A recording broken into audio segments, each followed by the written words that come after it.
na hanap na si Tita Sita. Oras na ng mga tatlong sekretarya naman ang sumama sa kanila. Naka-isolate kasi kami from them. Iba yung location namin sa Hosbe family. Surprise guest kami. So we came out finally for the reveal.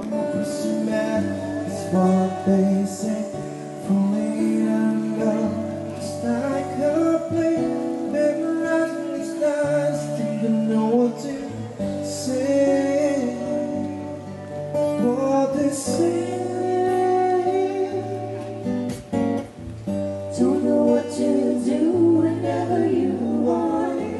Don't know what to say. My heart is falling in tears. When you pass by, I could fly.